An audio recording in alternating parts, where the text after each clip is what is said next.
नमस्कार दोस्तों, मैं हूं सुबोध और आपका बहुत बहुत स्वागत है आज की इस क्लास में। दोस्तों, ये काव्य शास्त्र की क्लास है और काव्य शास्त्र में आज हम लोग पढ़ने वाले हैं काव्य हेतु। इससे पहले आप लोगों के लिए एक काव्य शास्त्र की क्लास बनाई गई थी जिसमें आपको जो है काव्य के लक्षण सविस्तार बताए गए थे। अगर आपने वो क्लास देखी होगी तो मेरा ये विश्वास है कि काव्य लक्षण आपको बेहतर ढंग से समझ में आ गए होंगे। आज की क्लास में हम लोग पढ़ेंगे काव्य हेतु।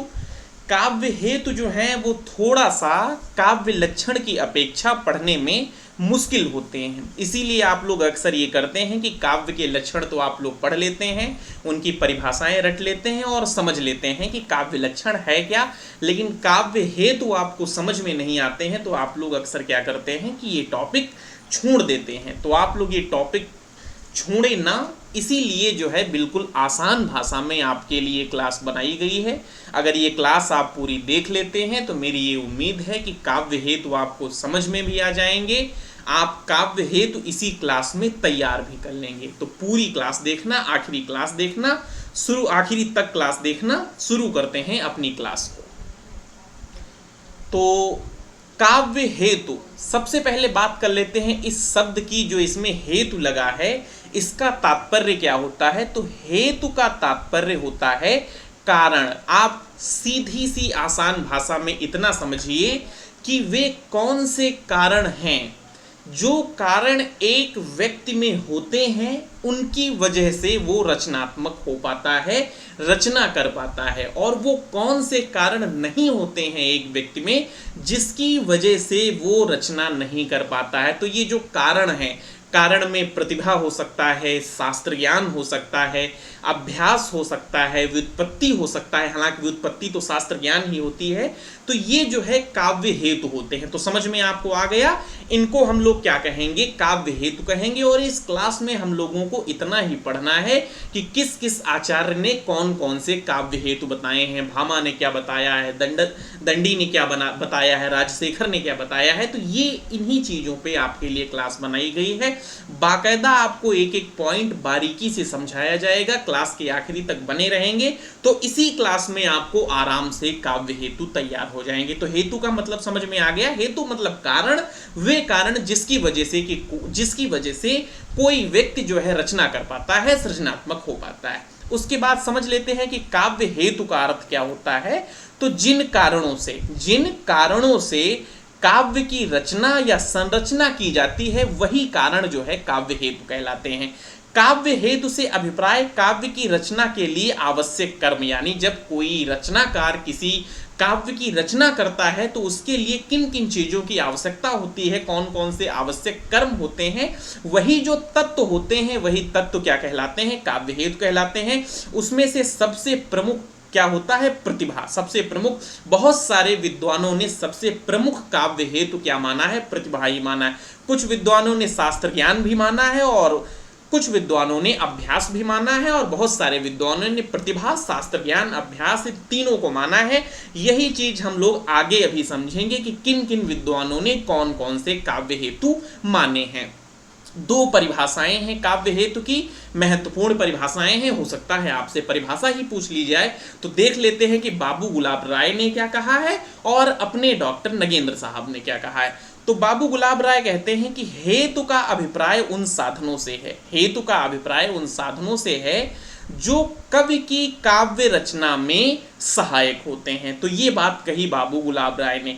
नगेंद्र कहते हैं कि किसी व्यक्ति की काव्य रचना की सामर्थ्य उत्पन्न करने वाले यहाँ पे आप साधन कर लें, उत्पन्न करने वाले साधन होगा यहाँ पे, उत्पन्न करने वाले साधनों को क्या कहते हैं, काव्य हेतु कहते हैं। तो ये दो परिभाषाएं थी बाबू गुलाब राय और नगेंद्र की। तो इन दोनों परिभाषाओं से उम्मीद है आप बेहतर ढंग से समझ पाए होंगे कि काव्य हेतु कहते किसे हैं। और उसके साथ साथ ये दो परिभाषाएं भी आप जान लें कि किस किस विद्वान ने दी है। जैसा कि मैंने आपको अभी बताया, आपसे परिभाषाएं भी पूछी जा सकती हैं। बढ़ते हैं आगे। अब ये जो है आपके लिए एक सारणी बना दी गई है, लेकिन ये सारणी आपको जो है क्लास के आखिरी में दिखाई जाएगी, क्योंकि अभी हम लोग क्या करेंगे, अभी हम लोग सविस्तार अपनी क्लास को पढ़ेंगे। एक एक आचार्य को बाकायदा हम लोग देखेंगे कि किस किस आचार्य ने कौन कौन से काव्य हेतु माने हैं। फिर उसके बाद आपको एक साथ सारणी दे दी जाएगी, वहां से आप लोग आराम से उसको रट सकते हैं, तैयार कर सकते हैं। हालांकि जब आप पूरी क्लास देख चुके होंगे तो सारणी की बहुत सारी चीजें आपको पहले से ही आ रही होंगी। काव्य हेतु, ये जो 3 प्रमुख काव्य हेतु होते हैं, व्युत्पत्ति, प्रतिभा और अभ्यास, इन तीनों को हम लोग समझ लें कि ये है क्या, क्योंकि सारे विद्वानों ने लगभग इन्हीं 3 काव्य हेतुओं को जो है काव्य हेतु बताया है। तो समझ लेते हैं कि व्युत्पत्ति किसे कहते हैं, प्रतिभा क्या है, अभ्यास क्या है, फिर उसके बाद हम लोग अपनी क्लास पढ़ना शुरू करेंगे। तो देखिए, व्युत्पत्ति यानी विभिन्न काव्य शास्त्रों और लोक व्यवहार से प्राप्त किए गए ज्ञान को व्युत्पत्ति कहते हैं। ठीक है, राजशेखर ने व्युत्पत्ति का अर्थ बहुज्ञता से लगाया है, वहीं पर आचार्य मम्मट व्युत्पत्ति को निपुणता कहते हैं। तो ये 2 बातें आप लोग जरूर याद रखें। राजशेखर व्युत्पत्ति का अर्थ बहुज्ञता से लगाते हैं, वहीं पर आचार्य मम्मट व्युत्पत्ति को क्या कहते हैं, निपुणता कहते हैं। तो ये महत्वपूर्ण बातें थी, इनको आप लोग याद रखें। देख लेते हैं प्रतिभा क्या है। प्रतिभा कुंतक के अनुसार पूर्व एवं वर्तमान जन्मों के संस्कार से मिली कवित्व शक्ति। कवित्व शक्ति को क्या कहते हैं, प्रतिभा कहते हैं। महिम भट्ट ने प्रतिभा को कवि का तृतीय नेत्र कहा है। ये चीज भी आप लोग याद रखें कि किस विद्वान ने काव्य हेतु प्रतिभा को तृतीय नेत्र कहा है, तो महिम भट्ट ने प्रतिभा को तृतीय नेत्र कहा है, जिनमें समस्त भावों का साक्षात्कार होता है। वहीं पर आचार्य मम्मट ने प्रतिभा को शक्ति का नाम दिया है। आचार्य मम्मट ने प्रतिभा को शक्ति का नाम दिया है, ये भी आप लोग याद रखें। और डॉक्टर नगेंद्र प्रतिभा को असाधारण कोटि की मेधा मानते हैं। तो ये चीज भी आपको याद रखनी है कि किस विद्वान ने प्रतिभा को क्या कहा है। जैसे कि महिम भट्ट जो है तृतीय नेत्र कहते हैं, वहीं पर आचार्य मम्मट शक्ति कहते हैं, वहीं पर नगेंद्र साहब उसको मेधा कहते हैं। तो ये एक जो है 4, 5, 6, 8 मिनट की क्लास पूरी प्रतिभा पर ही बनाई जा सकती है, क्योंकि प्रतिभा की लगभग जो हमारे आचार्य हैं सबने कोई ना कोई परिभाषा दी है। लेकिन आपको यहाँ पे प्रतिभा को बहुत डीपली नहीं पढ़ना है, आपको खाली ये समझ लेना है कि प्रतिभा एक काव्य हेतु है और किस किस विद्वान ने प्रतिभा को काव्य हेतु माना है, इतना आपको पढ़ना है। बाकी अगर प्रतिभा की आपको परिभाषाएं पढ़नी है तो लगभग हर किताब में वो उपलब्ध हैं, आराम से मिल जाएंगी, आप वहां से पढ़ सकते हैं या फिर गूगल से भी पढ़ सकते हैं। एक तीसरा काव्य हेतु होता है अभ्यास। प्रतिभा और व्युत्पत्ति के बाद काव्य निर्माण में तीसरा जो हेतु है वो अभ्यास है। अभ्यास ना होने पर प्रतिभा व्यर्थ हो जाती है। अगर चीज़ों का आप अभ्यास नहीं करेंगे फिर आप में कितनी भी प्रतिभा हो वो सब व्यर्थ हो जाएगी। मान के चलिए अगर आपको जो है क्रिकेट खेलना बहुत अच्छा आता है, आपके अंदर क्रिकेट खेलने की बहुत बड़ी प्रतिभा है, आप बहुत अच्छे क्रिकेटर हैं, लेकिन अगर आप उसका अभ्यास नहीं करेंगे तो वो प्रतिभा बेकार जाएगी। उसी तरीके से रचना कर्म में होता है। माना कि आप जो है जन्म से ही अच्छे साहित्यकार हैं, बड़े साहित्यकार हैं, आप बिना किसी मेहनत की अच्छी कविताएं कर लेते हैं, अच्छे जो है शेर लिख लेते हैं, अच्छी कहानियां लिख लेते हैं, लेकिन अगर उनका आप अभ्यास नहीं करेंगे, आप चीज़ों को पढ़ेंगे नहीं, समझेंगे नहीं, दुनिया को देखेंगे नहीं, दुनिया का अनुभव नहीं करेंगे, तो फिर आप क्या लिखेंगे। आपके अंदर कितनी भी प्रतिभा हो, अभ्यास तो आपको करना ही पड़ेगा। तो व्युत्पत्ति जो हमको शास्त्र ज्ञान से मिलता है, प्रतिभा जन्मजात होती है और अभ्यास हमको जो है इस दुनिया में आके अर्जित करना पड़ता है। तो ये 3 काव्य हेतु हो गए। अब हमको यही पढ़ना है कि किस किस विद्वान ने किसे किसे काव्य हेतु माना है। तो चलिए शुरू करते हैं अपनी क्लास को। सबसे पहले हाँ, ये भी एक चीज है, आप लोग देख लें कि कुछ विद्वानों ने जो है प्रतिभा के भेद किए हैं। कुछ विद्वानों ने प्रतिभा के भेद किए हैं, इनको भी आप समझ लें कि किस विद्वान ने। हालांकि जब आपको आगे पढ़ाया जाएगा तो ये चीज़ें विस्तार से बताई जाएंगी, लेकिन यहाँ पर आप समझ लें कि कुछ विद्वानों ने प्रतिभा के 2-2 भेद किए हैं, उनको आप समझ लें कि किस विद्वान ने कौन कौन से भेद किए हैं। जैसे रुद्रट ने प्रतिभा के 2 भेद किए, उसको जो है 2 भागों में बांटा, एक सहजा, दूसरा उत्पाद्या। तो ये जो है रुद्रट के द्वारा किया गया। राजशेखर ने कारित्री और भावित्री इन 2 भागों में प्रतिभा को बांटा है, और हेमचंद्र ने सहजा और औषधिकी इन 2 भागों में जो है इनको बांटा है। जैसे रुद्रट ने बांटा है सहजा और उत्पाद्या में, तो सहजा मतलब जो आपको प्रतिभा जन्म से प्राप्त होती है, और फिर उसके बाद जो आप जन्म के बाद यहाँ अर्जित करते हैं वो उत्पाद्या है, जो आपको जन्म से प्राप्त होती है वो सहजा है। जब आपको अभी पढ़ाया जाएगा तो ये सारी चीजें बाकायदा बताई जाएंगी। फिलहाल आप इतना याद रखें कि रुद्रट ने कौन कौन से प्रतिभा के 2 भाग किए, राजशेखर ने कौन से भाग किए और हेमचंद्र ने किन 2 भागों में प्रतिभा को विभाजित किया। ठीक है, तो प्रतिभा हो गई। ये हम लोगों ने जो मेन काव्य हेतु थे इनके बारे में पढ़ लिया। अब जो है चलिए शुरू करते हैं और देखते हैं किस विद्वान ने कौन कौन से काव्य हेतु माने। सबसे पहले हम बात करेंगे आचार्य भामा की। तो भामा आपको पता है 6ठी शताब्दी के आचार्य थे। आप इनका जो है बिल्कुल जन्म याद रखें, क्योंकि क्रम से भी आपको जो है लगवाने वाले प्रश्न आते हैं। तो ये जो है 6ठी शताब्दी के आचार्य थे। अलंकार संप्रदाय के प्रवर्तक थे। काव्य अलंकार इनका ग्रंथ था। आपको याद रखना है काव्य अलंकार में अध्याय कितने हैं, 6। तो ये इनके बारे में एक छोटा सा परिचय हो गया। 6ठी शताब्दी के आचार्य हैं, अलंकार संप्रदाय के प्रवर्तक हैं और काव्य अलंकार इनका ग्रंथ है, जिसमें कितने अध्याय हैं, 6 अध्याय हैं। आपको ये याद रखना। अध्याय याद रखने का आसान तरीका, जिस शताब्दी में इनका जन्म हुआ इनके ग्रंथ में उतने ही अध्याय हैं। इस तरीके से आप याद रख पाएंगे। काव्य में इन्होंने प्रतिभा को काव्य हेतु माना है। तो याद रखना है कि भामा ने प्रतिभा को, सिर्फ प्रतिभा को जो है क्या माना है, काव्य हेतु माना है। तो याद रहेगा भामा ने किसको काव्य हेतु माना है, प्रतिभा को काव्य हेतु माना है। और इन्होंने जो है बताया है कि गुरु के उपदेश से श्रेष्ठ शास्त्रों का अध्ययन जो है जड़ बुद्धि भी व्यक्ति कर सकता है, लेकिन काव्य रचने के लिए काव्य तू जायते जातुम कश्चित प्रतिभावातम, मतलब काव्य की रचना करने के लिए व्यक्ति को जो है प्रतिभावान होना चाहिए। अध्ययन तो कोई भी कर सकता है, लेकिन काव्य का अगर आपको सृजन करना है तो उसके लिए आपके पास प्रतिभा होनी चाहिए। तो इस तरीके से ये सिद्ध होता है कि इन्होंने प्रतिभा को काव्य हेतु माना है। याद यहां से सबसे प्रमुख क्या रखना है कि आचार्य भामा ने किसको काव्य हेतु माना है, तो प्रतिभा को माना है। किसको माना है, प्रतिभा को। भामा ने किसको माना है, प्रतिभा को माना है। याद रह जाएगा। चलिए बात करते हैं अगले आचार्य की। तो अगले आचार्य हैं आचार्य दंडी। अगले आचार्य हैं आचार्य दंडी। 7वीं शताब्दी के जो है आचार्य हैं। 7वीं शताब्दी में इनका जन्म हुआ था। काव्यादर्श इनकी रचना का नाम है। और काव्यादर्श में कितने अध्याय हैं, 4 अध्याय हैं। आपको याद रखना है काव्यादर्श में कितने अध्याय हैं, 4 अध्याय हैं।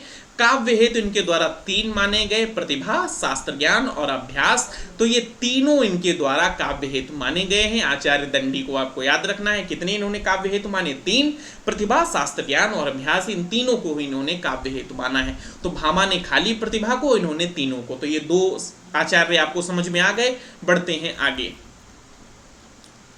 अब हम लोग बात करेंगे आचार्य वामन की। आचार्य वामन 8वीं सदी के जो है आचार्य थे। इनकी रचना है काव्यालंकार सूत्र, जिसमें 5 अध्याय हैं और 319 सूत्र हैं।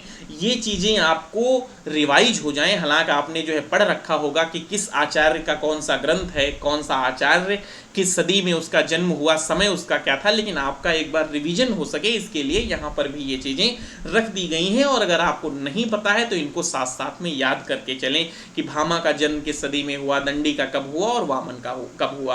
तो वामन 8वीं सदी के आचार्य हैं। रचना का नाम क्या है, काव्यालंकार सूत्र, 5 अध्याय 319 सूत्र।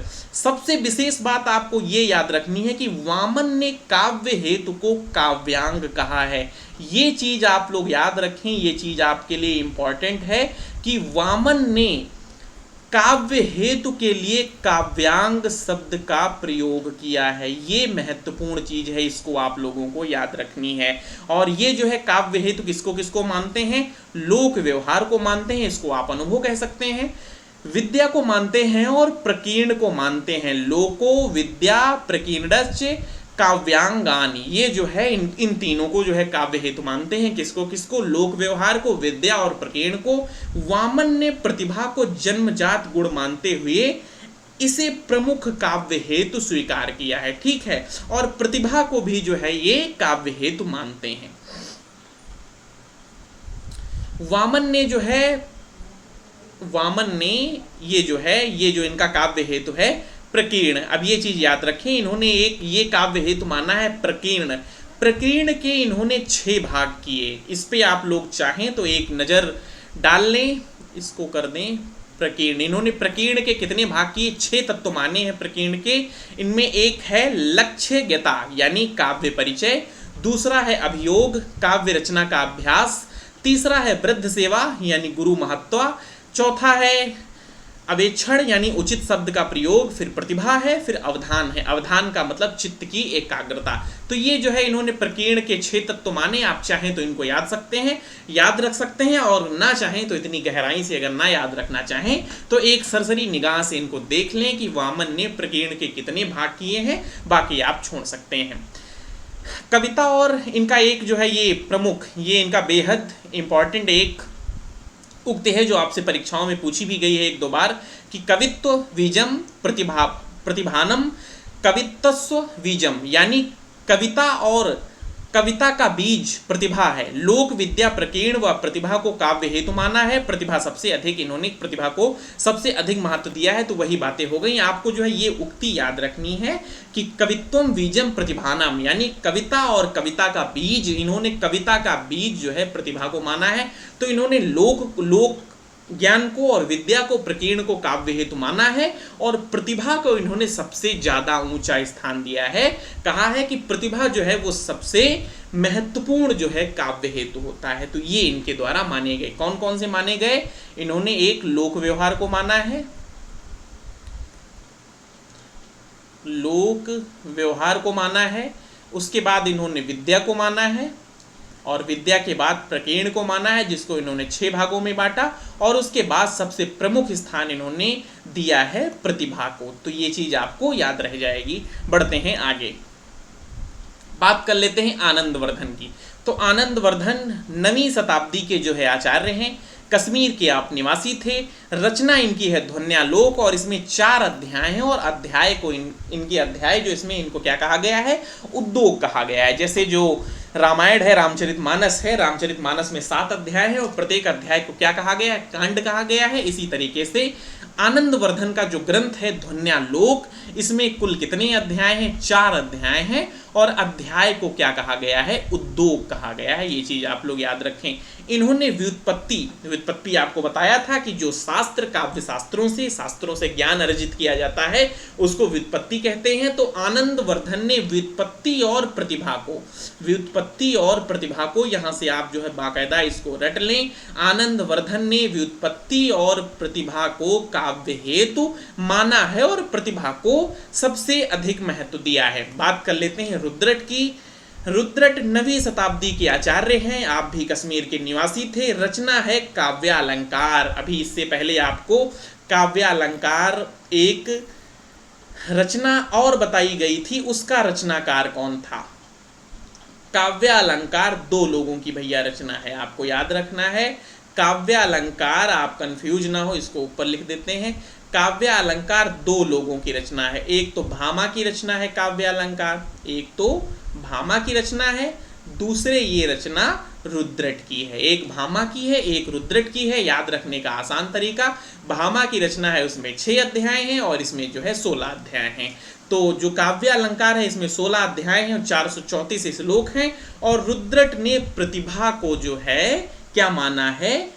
काव्य हेतु माना है। और आपको पहले बताया जा चुका है इन्होंने प्रतिभा को क्या कहा है? शक्ति कहा है। रुद्रट के बारे में ये चीज, रुद्रट के बारे में ये आपको जो है चीज याद रखनी है कि रुद्रट ने प्रतिभा को शक्ति का नाम दिया है। तो ये चीज आप लोग याद रखें। बढ़ते हैं आगे। हाँ, एक चीज और याद रखें, रुद्रट ने शक्ति के 2 भेद किए। कौन कौन से? एक सहजा, एक उत्पाद्या। सहजा जो जन्म से ही प्राप्त होती है और ये जो उत्पाद्य है ये जीवन में अर्जित की गई प्रतिभा है जो शास्त्र ज्ञान, लोक के अनुभव से और सत्संग से प्राप्त होती है। तो आप लोग ये जरूर याद रखें कि भैया रुद्रट ने प्रतिभा को काव्य हेतु माना, ये कहानी याद रखें। और प्रतिभा को रुद्रट ने शक्ति कहा और शक्ति के इन्होंने 2 भेद कर दिए, एक सहजा, एक उत्पाद्या। यानी वो प्रतिभा जो व्यक्ति में जन्म से ही होती है वो सहजा है,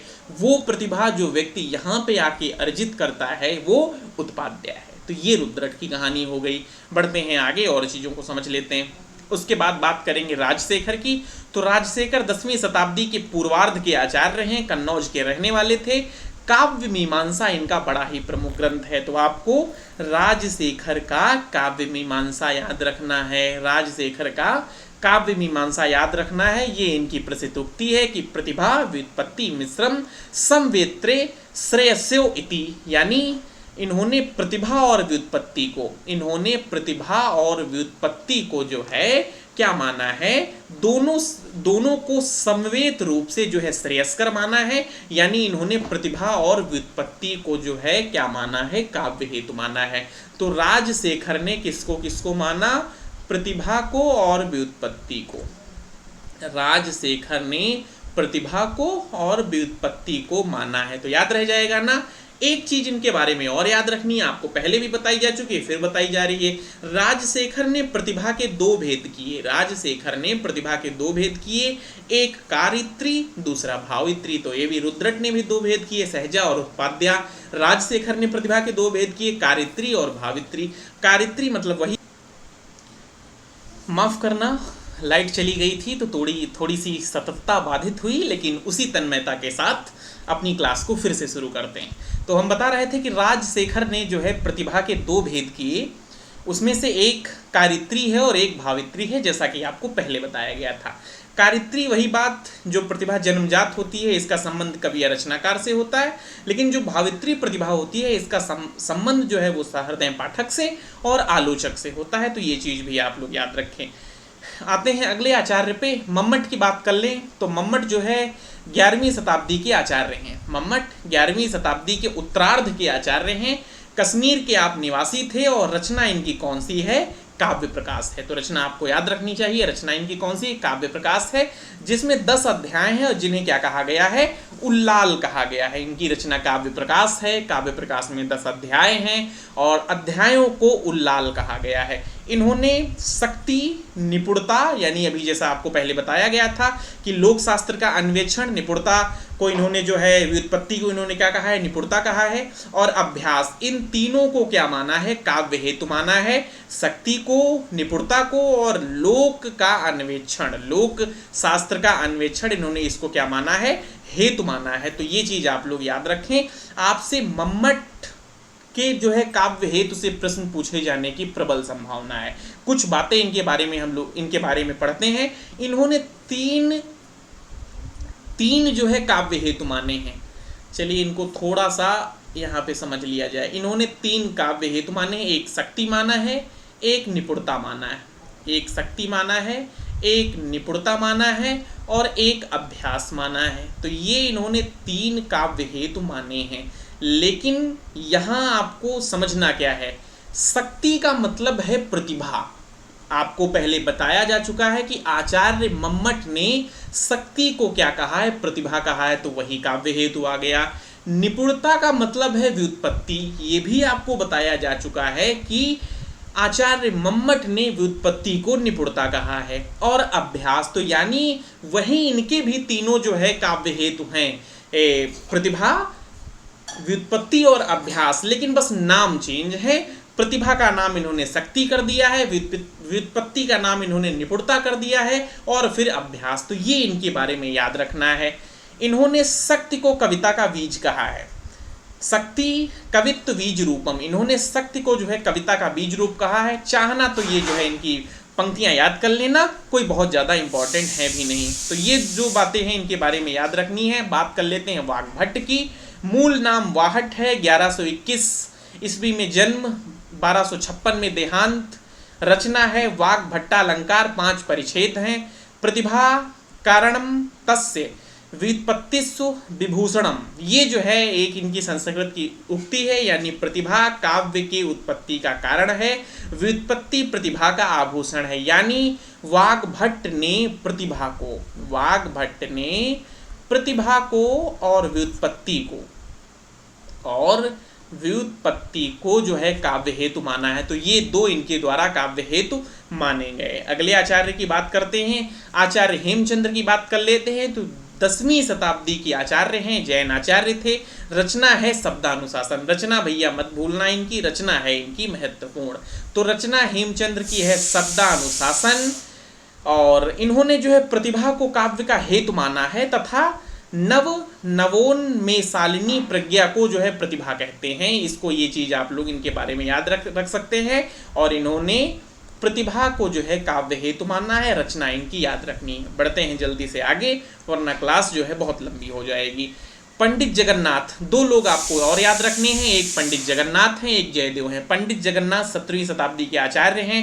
रस गंगाधर इनका जो है ग्रंथ है, और इन्होंने अपने ग्रंथ रस गंगाधर में प्रतिभा को जो है काव्य का हेतु स्वीकार किया है। जयदेव 13वीं शताब्दी के आचार्य हैं। रचना चंद्रलोक है, जिसमें 10 अध्याय हैं, और अध्यायों को मयूख कहा गया है। श्रुत यानी व्युत्पत्ति और अभ्यास सहित प्रतिभा ही कविता का हेतु है, इनका कहना है। यानी इन्होंने व्युत्पत्ति और अभ्यास सहित जो है, व्युत्पत्ति और अभ्यास इन दोनों को मिलाकर कविता प्रतिभा को क्या कहा है, जो है कविता का हेतु कहा है। ये जो है एक एग्जाम्पल भी देते हैं कि जैसे जल और मिट्टी मिलकर, जैसे जल और मिट्टी मिलकर, जल और मिट्टी मिलकर जो है ये एक वृक्ष को जन्म देता है। जल और बीज मिलकर, शायद कहा है कि जल और मिट्टी और बीज, आप ये कर सकते हैं मिट्टी और बीज।